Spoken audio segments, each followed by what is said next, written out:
اعوذ باللہ من الشیطان الرجیم بسم اللہ الرحمن الرحیم۔ جو شخص رزق کے سلسلے میں پریشان ہے کہ میں رزق ڈھونڈتا ہوں، مجھے رزق نہیں ملتا، بڑی تگ و دو کرتا ہوں باوجود اس کے کہ کوئی نوکری، کوئی رزق کا ذریعہ جو ہے وہ مجھے میسر نہیں آ رہا، تو پہلی ویڈیو میں میں نے یہی عرض کی تھی کہ ایسے شخص کو پہلے تو پکا نمازی بننا چاہیے، اور رب سے جب ناطہ اس کا پورا ہو جاتا ہے، مکمل ہو جاتا ہے، تو اللہ رب العزت اس کے لیے اپنے خزانہ غیب سے اس کے لیے خزانے کھول دیتا ہے۔ تو بہرحال سورہ فاتحہ شریف جو شخص چاہتا ہے کہ مجھے رزق کے دروازے میرے لیے کھل جائیں، میرے لیے آسانی ہو جائے، میں خوشحال ہو جاؤں اور مجھے رزق ملتا ہی رہے، تو ایسے شخص کو چاہیے کہ وہ سورۃ الفاتحہ شریف جو ہے وہ 100 مرتبہ تلاوت کرے۔ اور یہ تلاوت کرنے کا وقت کیا ہے، اور یہی میں نے بہت سارے بزرگان دین سے اس چیز کو پڑھا بھی ہے، سیکھا بھی ہے، بڑی بڑی کتب کے اندر میں نے اس چیز کو پڑھا ہے اور یہ آزمایا ہوا ہے کہ اس شخص کو پڑھنا کیسے ہے کہ صبح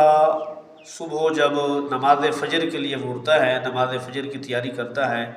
تو نماز فجر کے جو شروع کرنے سے قبل سب سے پہلے وہ سنتیں فجر جو ہے وہ ادا کرے، اس کے بعد سورۃ الفاتحہ 100 مرتبہ اس نے پڑھنی ہے۔ وہ پڑھنی کیا ہے، کیسے پڑھنی ہے؟ بسم اللہ الرحمن الرحیم بالحمد للہ رب العالمین۔ جو میم کی زیر ہے اس کو الحمد کے ساتھ ملانا ہے، یعنی سٹاپ نہیں کرنا، بسم اللہ الرحمن الرحیم الحمد للہ رب العالمین نہیں کہنا، بلکہ بسم اللہ الرحمن الرحیم بالحمد للہ رب العالمین۔ اسی طرح پوری سورۃ الفاتحہ وہ پڑھ کر اس کے بعد وہ فرض نماز ادا کرے۔ ہاں، اگر بعض دفعہ یہ ہوتا ہے کہ رات کو لیٹ سونے کی وجہ سے وہ بندہ اس کی نیند پوری نہیں ہوتی اور وہ صبح جو ہے وہ لیٹ جاگتا ہے، نماز فجر کا وقت جا رہا ہوتا ہے،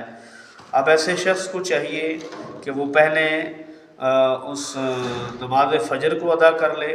اس کے بعد بغیر کسی سے بات کیے وہ اس وظیفوں کو پورا کرے، اور اس کے بعد دیگر اپنے معمولات وہ شخص کر سکتا ہے۔ ہاں، ایسا شخص جو ہے وہ کہ جس نے سنت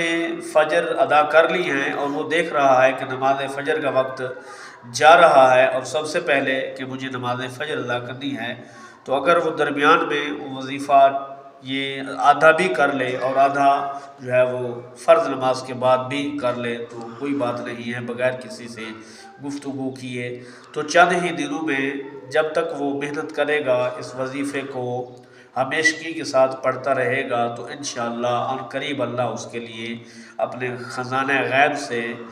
دروازے کھول دے گا اور اس کو رزق کا بہترین وسیلہ عطا فرما دے گا۔